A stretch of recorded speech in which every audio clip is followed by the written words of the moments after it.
Clifford the Big Dead Dog. A Clifford the Big Red Dog lost book creepypasta.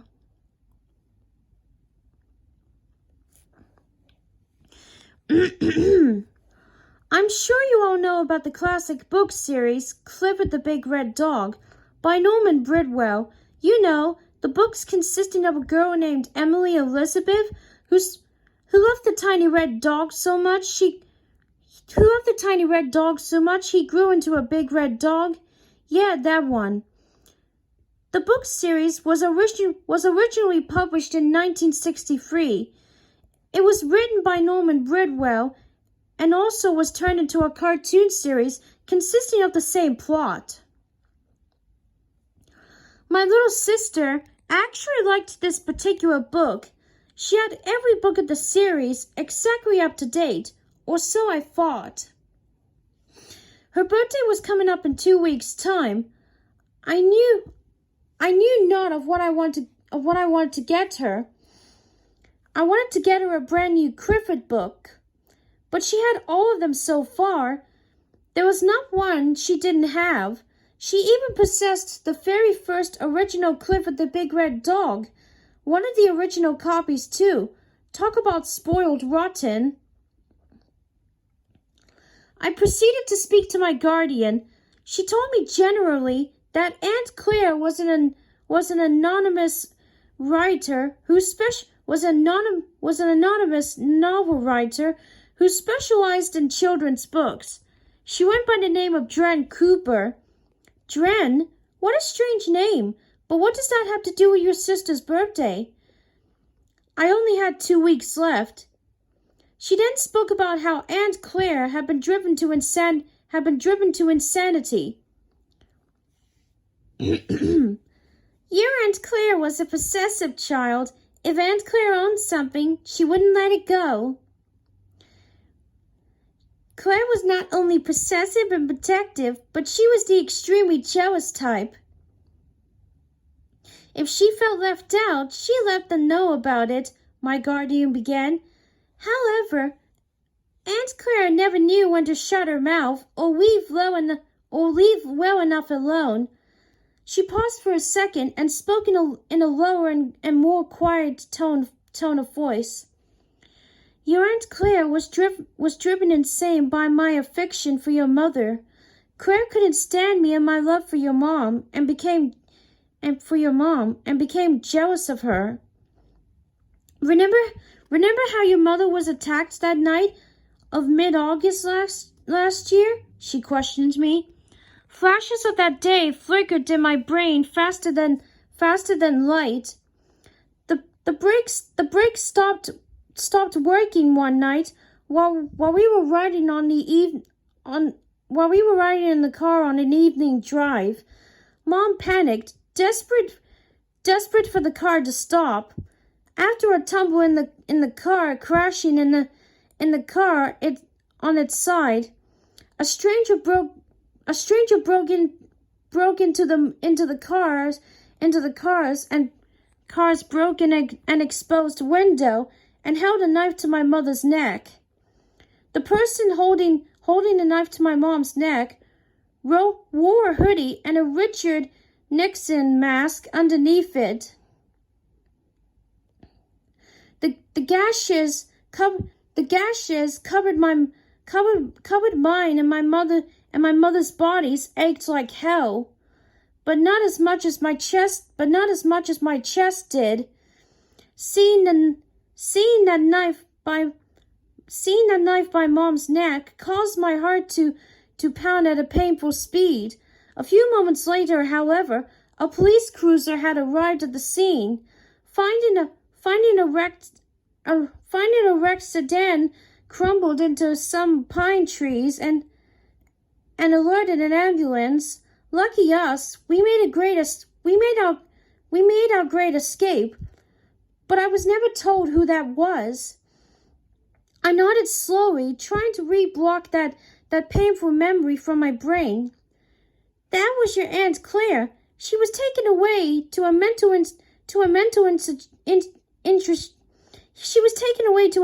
institution shortly after being questioned by the police. My guardian spoke harshly and rawly. I was baffled. What could I say? She forced a smile again. Dran Cooper had good intentions, however. She dedicated herself to writing cute novels. Anyway, what was it you asked, dearie? I must have forgotten already. You know me. She giggled at her own forgetfulness. Bless her soul. I was inquiring about a present for Anya's birthday. I spoke, although Nana didn't seem to think so. The words she'd spoken had caused the environment to become awkward and slightly uncomfortable. Ah, yes, sorry, dearie, she said with a smile upon her aging face. She slowly got up and walked out of the room, leaving me alone with my thoughts. No more than seconds later, Nana entered the room again, holding a thin yet rather large book. Take this, dear. Dran Cooper wrote it. She was inspired by the concepts of Clifford and wanted to recreate her own version of the story. This was the only one she ever made. Make sure little Anya takes care of this with pride and care. It could be worth a lot of money one day. She babbled on. I will. Nana, have you read this book before? Nana looked back at me with a puzzled look. I haven't, but it seems okay. It's only a children's book. It's only a children's short novel. It's only a children's short novel after all. Right, I said, a little concerned. But I smiled anyway and thanked her greatly. No problem.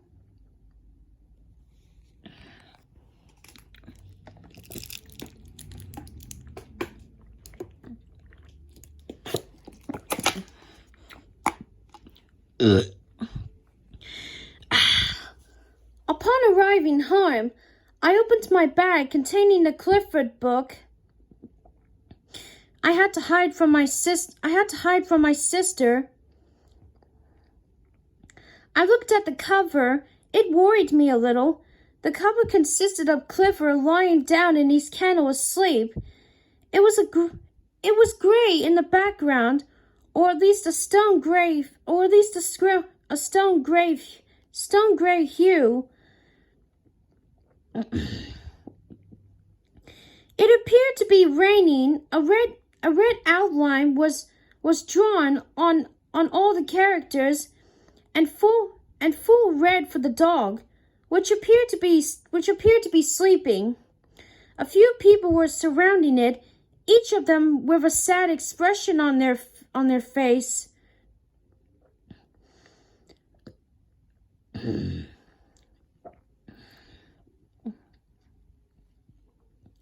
Emily Elizabeth, the young girl known as his owner, was hugging the dog's nose that was bigger than hers. She had a tear streaming down her face. The two dogs, Quiro and T-Bone, also appeared saddened. What kind of book is this? I thought out loud. What kind of book is what? I heard Anya's high-pitched voice squealed in my doorway. I gasped and quickly shoved the book back into my bag before she'd seen it. Oh, nothing. Don't worry about it, okay? I smiled gleefully at her, trying my best to hide my concern of the strange novel I had just been given. Anya cocked her head slightly to the side with a confused expression, but quickly faded into a cheery smile. Okay, she yelled happily, as she skipped away happily. I got up and locked the door as I stared back at the bag containing a novel by Dren Cooper. Dren was an odd name, so before reading into the book, I looked it up, just too out of curiosity as to whether it was a valid name or not. I didn't find much on it, except a few characters in some shows were named Dren, one being Tokyo Mew Mew. But I didn't care much about the name Claire had given herself, nor its origin. I only cared about the contents of this book. I pulled the book back out of my bag and stared intently at the cover. It had some dead pixels in the background, and I swear they were made out of picture of what? I couldn't figure it out. I opened the book to its first page.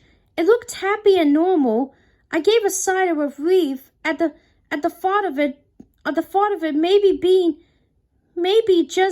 being a normal and happy book. The first page consisted of Clifford being hugged by Emily. It had some writing on the bottom of the page. As it was a picture book, it didn't have many words. About a sentence or two per page, really. Clifford, you are the best big red dog in the whole wide world. We are so lucky we have you to protect us. I love you. This was cute and normal for this type of book. The second page had a picture of a stormy night and some writing explaining it was a stormy night. Simple enough, no? The third page was also okay. It just said how Clifford was trying to sleep during the storm, and had became frightened at the thunder and at the lightning and thunder. The picture was of Clifford covering his eyes with his overly large red ears. The fourth page showed the morning sun. It was gleaming brightly on the page and almost hurt my eyes. Strange, huh? It showed Clifford with a not-so-happy look upon his face. More of a face covered in paranoia and scares. It said Clifford woke up that morning, still scared of the noise and flashing lights from that night. He sat by Emily's window and waited for her to wake up. The fifth page showed Emily yawning, and the bottom described how she giggled at Clifford's face and how worried he looked. Don't worry, boy. The thunderstorm has gone now. Look how nice it is. Clifford didn't seem to care still, but tried to brush it off. The next page consisted of two little dogs, Quilo and T-Bone, smiling up at Clifford, telling him to come and play in a big wooden house they found.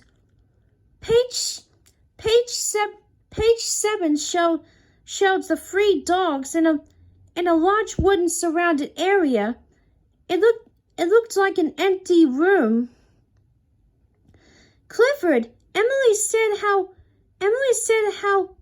she was worried about Clifford, Emily said how she was worried about how scared you were. How about sleeping here for the night? It's big, you'll fit in, and your nose won't get wet at all and your nose won't get wet at all like in your kennel. You'll be okay in here, I'm sure. The little purple dog had said. The writing was in purple to represent who was speaking. Page 8 consisted of Clifford lying down in the large wooden building with his eyes closed peacefully. It simply said, Clifford slept well that night. I was reluctant to turn to the next page. A bad feeling in my gut arose, and I got worried about what was coming up next. Pardon me, I just had to fart. Curiosity killed the cat as I turned to the next page to see the building on a slight angle with tiers of lightning in the air behind it. At the bottom it said the lightning was close to Burwell Island. Now I was really getting worried. Get a grip, you moron. It's just a stupid children's book. I cursed at myself for being childish. Written by a psycho, and I shook my head at the thought who wrote it, and turned the next page. This book's not half bad anyway, consisting what I was expecting. Quote. My thoughts of it being an ordinary book were shattered when I saw the large wooden shed-like building being struck by lightning. It no longer was a cartoon novel. Eva Dren stepped up her game in those drawings of hers, and in those drawings and colors of hers, or that was a real photograph. What? I questioned out loud to myself. What the bloody hell is this? Page 10 was an image of the shed in pieces and a large red paw hanging from under the rubble. Clifford got hurt that night in his new home. Was all the text said.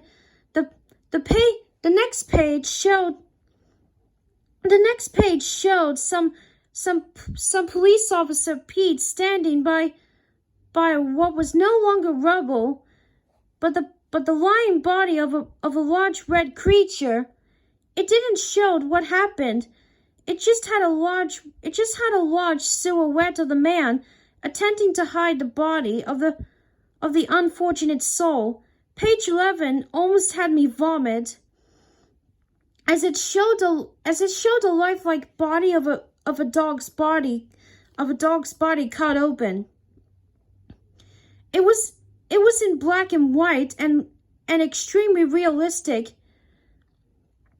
as though it was an actual dog. No,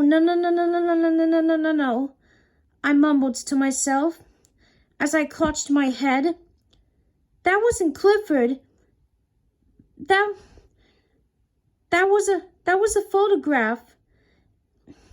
It was my Labrador from 2 years ago. She went missing one day, and the police said that she had been found, ran over down the middle with what seemed like to be a motorbike. I knew that was her. I recognized Rollo from anywhere. That was in no way a drawing. Nor was it Clifford.